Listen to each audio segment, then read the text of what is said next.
এই ছেলেটি তার বাড়ির ফুল গাছগুলোকে অনেক বেশি যত্ন করত ও ভালোবাসতো, কিন্তু তার প্রতিবেশীর বাড়িতে থাকা ফুলেদের পরীর গাছটির যত্ন ও পানির অভাবে আধমরা হয়ে গিয়েছে। এর জন্য ছেলেটির অনেক খারাপ লাগে এবং সে পানি দিয়ে গাছটিকে আবারও জীবিত করে দেয়। তবে এই বিষয়টি দেখে তার প্রতিবেশী পাজি লোকটির অনেক রাগ হয়, কারণ এই ফুল গাছটি তার ছিল। এজন্য সে ফুল গাছটিকে তুলে নিয়ে তার ঘরের মধ্যে আটকে রাখে এবং ঘরের মধ্যে অন্ধকারে আলো ও পানির অভাবে গাছটি আবারও আধমরা হয়ে যায়। এবং এই পাজি লোকটি ঘরের দরজা খুললে দেখতে পায় তার ফুলের গাছটি আধমরা হয়ে গিয়েছে এবং এই ফুলের গাছটি ছেলেটির দিকে তাকিয়ে সাহায্য চাইছে। এজন্য এই পাজি লোকটির আবারও অনেক বেশি রাগ হয় এবং সে আবারও ঘরের দরজা বন্ধ করে দেয়। তবে হঠাৎ করেই এই ছেলেটি একজন ডেলিভারি ম্যান সেজে এই পাজি লোকটির বাড়িতে এসে তাকে একটা নতুন পরি ফুল গাছের চারা উপহার দেয়, যার কারণে এই পাজি লোকটি তার পুরনো আধমরা ফুল গাছটিকে ময়লার মধ্যে ফেলে দিয়ে চলে যায়। তবে তখনই এই ডেলিভারি ম্যান সেজে থাকা ছেলেটি ময়লার মধ্যে থেকে ফুল গাছটিকে কুড়িয়ে নেয়। এদিকে এই পাজি লোকটি ঘরের মধ্যে যেতেই তার নতুন ফুল গাছটি তার উপর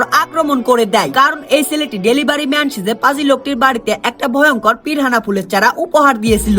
আর এই ভয়ঙ্কর পিরহানা ফুলের চারাটি বড় হয়ে লোকটিকে ধরে খেতে শুরু করে দেয়। এদিকে তখনই প্রচন্ড বৃষ্টি শুরু হয়ে যায়, যার কারণে এই পরি ফুলের গাছটি পানি পেয়ে আবারও জীবিত হয়ে যায় এবং এই পরি ফুলের গাছটি ছেলেটির ভালোবাসা দেখে খুশি হয়ে ছেলেটিকে জড়িয়ে ধরে।